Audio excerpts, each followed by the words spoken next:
শুরুতে আমরা এমন এক সময়কে দেখতে পাই যখন পৃথিবীতে পানির অনেক সংকট। পানি না থাকার কারণে পৃথিবীর যে অঞ্চলগুলো সবুজ শ্যামল ছিল সেগুলো এখন মরুভূমিতে পরিণত হয়েছে। অর্ধেকের চেয়েও বেশি মানুষ পানি শূন্যতার কারণে মারা গিয়েছে। বাকি অল্প কিছু মানুষ পৃথিবীর যে জায়গাগুলোতে এখনো পানি আছে, যেখানে মোটামুটি সব পাওয়া যায়, সেখানে গিয়ে থাকছে। কিন্তু সব সময় যেটা হয়, পৃথিবীতে ধনীদের উপর যত সমস্যাই আসুক না কেন, তাতে তাদের কিছু হয় না। ঠিক এমনই কিছু এখানেও হচ্ছে। বড় বড় প্রাইভেট কোম্পানিরা মাটির একদম গভীর থেকে পানি তোলার জন্য বিভিন্ন জায়গায় পাওয়ারফুল মেশিন বসিয়ে দিয়েছে, কারণ এখনো কোথাও কোথাও এমন জায়গা আছে যেখানে মাটি থেকে পানি উত্তোলন করা যায়, আর সেখান থেকে যতটুকু পানি বের হয় সেগুলোকে তারা শহরে সাপ্লাই করে দেয়, যেখানে ধনীরা বসবাস করে। কিন্তু বেচারা গরিবরা গ্রামে বসবাস করতে বাধ্য। তাদের মধ্যে হোমস নামের একটা পরিবার আছে, যেখানের মধ্যে একজন পিতা নেস্ট, মা ক্যাথরিন, বড় মেয়ে ম্যারি আর ছোট ছেলে জেরোম অনেক কষ্ট করে এই পরিবার গ্রামে থেকে বসবাস করছে। নেস্টের অনেক বড় একটা জমি আছে, যেখানে তার পিতা চাষবাস করত, কিন্তু পানির অভাবের কারণে নেস্ট জমিটিতে কৃষিকাজ করতে পারছিল না। সে সরকারের সাথে কথা বলেছে যে আমার জমি এখনো উর্বর আছে, অর্থাৎ এখানে পানি দিলে ফসল ফলানো সম্ভব।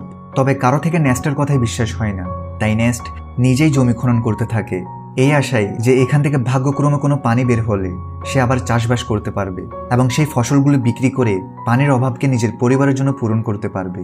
একদিন নেস্টের জমিতে, যেখানে সে পানি বের করার জন্য মেশিন লাগিয়েছিল, সেখানে দুজন চোর চলে আসে, যারা সেই মেশিনটাকে চুরি করতে এসেছে। নেস্ট এটা জানতে পেরে সে দ্রুত তার গান নিয়ে সেখানে পৌঁছায়। আর চোররা যখনই জানতে পারে নেস্ট এখানে এসে গিয়েছে, তখন তারা বাহানা করে যে আমরা তো অনেক দূর থেকে এসেছি, আমাদের একটু পানি দিলে অনেক উপকৃত হতাম। এটা বলেই সে চোর তার কাছে থাকা গান বের করে যেন সে নেস্টকে গুলি করতে পারে। কিন্তু নেস্ট এমন চোরদের সাথে প্রতিদিন মোকাবেলা করত, তাই সে দ্রুত চোরটি শুট করার আগেই তাকে গুলি করে মেরে ফেলে। নেস্ট তার মেশিন চেক করতে আসে, তখন বেচারা জানতে পারে এখান থেকে যে অল্প পানি বের হতো সেগুলো এখন শেষ হয়ে গিয়েছে। তার মানে এখন তাকে দূরের কোনো একটি জায়গায় গর্ত করে মেশিন লাগাতে হবে যেন সেখান থেকে পানি বের করা যায়। নেস্ট জেরোমের সাথে ওয়াটারম্যানের কাছে আসে। আসলে ওয়াটারম্যান এমন লোকদের গ্রুপ যারা প্রাইভেট কোম্পানির জন্য কাজ করে, যেমন বড় বড় মেশিন লাগিয়ে পানি উত্তোলন করা, যেগুলোকে তারা শহরে সাপ্লাই করে দেয়। নেস্ট এদেরকে মদ বা খাবার পানি ডেলিভারি করার কাজ করে। সে শহর থেকে সব জিনিসগুলোকে নিজের গাধার পিঠে করে এনে এই ওয়াটারম্যানদের দিয়ে দেয়। এই ওয়াটারম্যানদের মধ্যে ম্যাক্স নামের এক লোক রয়েছে, যার সাথে নেস্টের ভালো সম্পর্ক রয়েছে। নেস্ট ম্যাক্সকে বলে, দেখো ভাই, তুমি এখানে বড় বড় মেশিন লাগিয়েছো, এখান থেকে কিছুটা দূরে আমার জমি রয়েছে যেখানে কিছুটা পানি বের হতো, কিন্তু তোমার এখানে বড় মেশিন বসানোর ফলে যে অল্প পানিগুলো আমার জমি পেত সেগুলো এখন বন্ধ হয়ে গিয়েছে। তুমি কি তোমার এই মেশিনের লাইন অন্য জায়গায় নিতে পারবে? ম্যাক্স বলে, এটা তো আমার কাজ না, তুমি কথা বলতে চাইলে আমাদের বসের সাথে বলতে পারো। নেস্ট জানতো বস তো তার কথা শুনবে না, তাই সে মন খারাপ করে জেরোমের সাথে ঘরে ফিরতে থাকে। কিন্তু কারো ভাগ্য যখন খারাপ হয়, তখন তার সাথে খারাপ কিছু হতে সময় লাগে না। এমনই নেস্টের সাথে হয়। আসার সময় তার গাধার পা একটা পাথরের সাথে বাড়ি খাওয়ার কারণে গাধাটি নিচে পড়ে যায়, যার কারণে তার একটি পা ভেঙে যায়। বেচারা গাধা পিপাসার কারণে এমনিতেও কষ্ট পাচ্ছে, আর এখন তো একটা পাও ভেঙে গেছে। তাই তার কষ্ট কমানোর জন্য নেস্ট তাকে সেখানেই মেরে ফেলে। নেস্টেরও কোনো উপায় ছিল না। এরপর সে একটি নিলাম ঘরে আসে, যেখানে পুরনো রোবটকে রিপেয়ার করে বিক্রি করা হয়। নেস্টও এমন একটা রোবটকে কিনতে এসেছিল যেন সে সামনে থেকে ডেলিভারির কাজগুলো করতে পারে। এখানে নিলামের মধ্যে ফ্ল্যাম নামের এক ছেলে রোবটের জন্য বিড করতে আসে, কিন্তু শেষ পর্যন্ত নেস্ট সেই রোবটটা পেয়ে যায়, যেটাতে নেস্ট আর জেরোম অনেক খুশি ছিল যে যাক, কোনো কাজের একটা জিনিস হাতে এসেছে। এরপর তারা হসপিটালে আসে, যেখানে ক্যাথরিন থাকে, যে কিনা কিছু সময় আগে একটা দুর্ঘটনার শিকার হয়েছিল, যার কারণে সে হাঁটতে পারছিল না। তাই হসপিটালে ওয়্যারের সাহায্যে ক্যাথরিনকে রাখা হয়েছে। ওয়্যার মানে যেগুলো ক্যাথরিনকে হাঁটতে সাহায্য করে। এখন যেহেতু নেস্টের কাছে এত টাকা নেই যে সে ওয়্যার টেকনোলজি ঘরে নিয়ে আসে, তাই সে এবং তার পরিবারের সবাই ক্যাথরিনকে হসপিটালে দেখতে আসে। এখন হসপিটাল থেকে বের হয়ে নেস্টের সাথে দেখা হয় রবি নামের এক ছেলের, যে নেস্টের ভালো বন্ধু ছিল।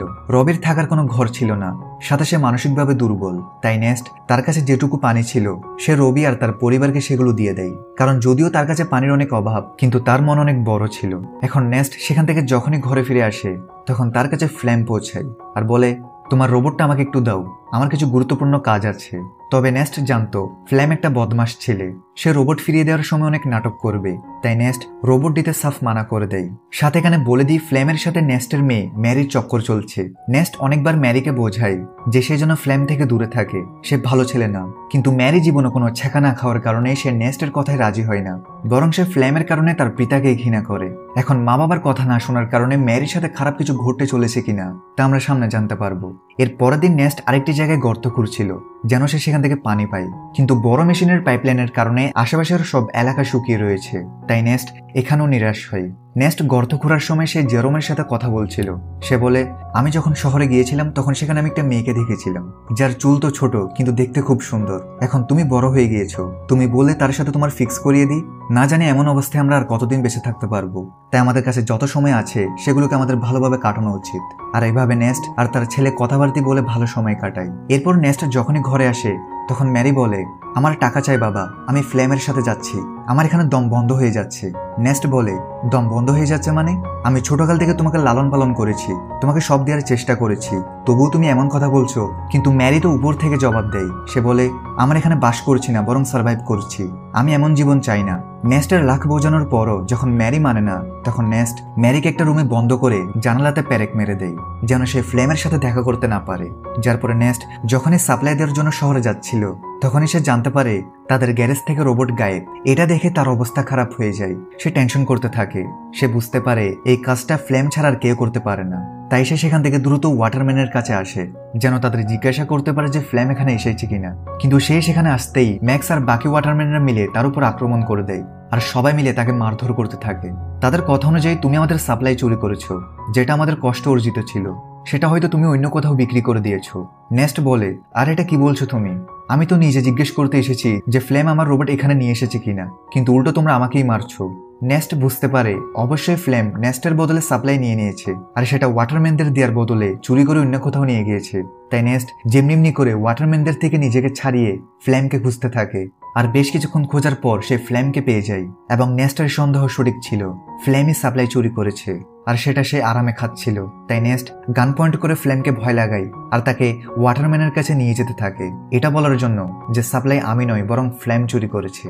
কিন্তু হাঁটতে হাঁটতে তারা অনেক ক্লান্ত হয়ে যায়, বিশেষ করে নেস্ট, সাথে তার পানীয় শেষ হয়ে গিয়েছে। তাই ফ্লেম তাকে লোভ দেখায় যে আমি সাপ্লাই থেকে কিছু মদ খেয়ে ফেলেছিলাম, এখন অল্প কিছু মদ বাকি আছে, বলো তো আমরা সেগুলোকে অর্ধেক করে খেয়ে ফেলি। ওয়াটারম্যানের সর্বোচ্চ হয়তো আমাদের মারবে, কিন্তু যদি আমরা এখানে কিছু পান না করি তাহলে আমরা অবশ্যই মারা যাব। এটাতে নেস্ট রাজি হয়। কিন্তু যখনই সে ফ্লেমকে রশি থেকে মুক্ত করে তখন ফ্লেম তাকেই হামলা করে বসে। বেচারা নেস্ট আগে থেকে অনেক তৃষ্ণার্ত ছিল, আর এখন মার খাওয়ার কারণে তার অনেক রক্তক্ষরণ হতে থাকে। এরপরে ফ্লেম জোর করে সব মদগুলোকে নেস্টের মুখে ঢেলে দেয়, যেন ওয়াটারম্যান যখন তাকে দেখবে তখন তাদের বিশ্বাস হয়ে যায় যে নেস্টই সাপ্লাই চুরি করেছে, আর সেই তাদের মদ খেয়ে ফেলেছে। এছাড়াও ফ্লেম নেস্টকে মেরে মেরে রোবটের সাথেই বেঁধে দেয়, যেন সবাই বুঝতে পারে রোবট আউট অফ কন্ট্রোল হয়ে নেস্টকে আক্রমণ করেছে, যার ফলে তার মৃত্যু হয়ে যায়। আর এটাই হয়, বেচারা নেস্ট মারা যায়। আর সবার থেকে লাগছিল রোবটই নেস্টের প্রাণ নিয়েছে। এরপর দেখা যায় জেরোম তার পিতাকে হারানোর পর মন খারাপ করে বসে থাকে। সে সব রাগ রোবটের উপর ঢেলে সেটাকে ভাঙার চেষ্টা করে, কারণ সে বিশ্বাস করছে রোবটই তার পিতার প্রাণ নিয়েছে। তখন ফ্লেম জেরোমকে এসে বলে, রোবট ভেঙে কি লাভ, এটা সামনে গিয়ে আমাদেরই কাজে আসবে, তাই এটাকে ভাঙিও না, চিন্তা করো না, আমি আছি তো, আমি তোমার পরিবারকে সামলাবো, তোমার ও ম্যারির ভালো খেয়াল রাখবো। এরপর দেখা যায় ফ্লেম ম্যাক্সের কাছে আসে আর বলে, আমি একটা পাইপের লাইন চাই, যেন এটার সাহায্যে আমি নেস্টের জমিতে চাষ করতে পারি। সে ম্যাক্সকে একটা ছুরি দেখিয়ে বলে, এই ছুরিটার কথা মনে আছে তো? সেদিন যখন তোমরা সাপ্লাইয়ের জন্য নেস্টের উপর হামলা করেছিলে তখন নেস্ট তোমার থেকে এই ছুরিটা নিয়ে ফেলেছিল, আর আমি এই ছুরিটা তার বডির পাশে পেয়েছি, যেখানে তোমার নামটাও লেখা আছে, সাথে সবাই জানে তোমার এবং তার সাথে লড়াই হয়েছিল। তাহলে আমি ভাবছিলাম কি আমি সবাইকে এটা বলে দিই যে লড়াইয়ের সময় ম্যাক্স যখন নেস্টকে মারতে পারেনি তখন সে পরে সুযোগ পেয়ে নেস্টকে মেরে দেয় আর দোষ দিয়ে দেয় রোবটের উপর। এটা শুনে ম্যাক্স ভয় পেয়ে যায় আর ফ্লেমের কথায় রাজি হয়ে কোম্পানি থেকে লুকিয়ে একটা সিক্রেট পাইপলাইন নেস্টের জমিতে দিয়ে দেয়, যার ফলে সেই জমিটি পানি পেতে শুরু করে। সবাই অনেক খুশি ছিল যে এখানে আবার চাষ হচ্ছে।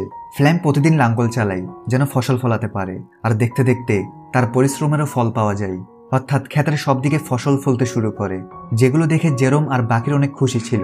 সাথে ফ্লেম আর ম্যারির রিলেশনশিপ ছিল, যার পরে তাদের বিয়ে হয়ে যায়। বিয়ের পর ফ্লেম অনেক খুশি ছিল আর সে ভাবছিল যে এই সব কিছু নেস্টের ছিল, আজ যদি সে বেঁচে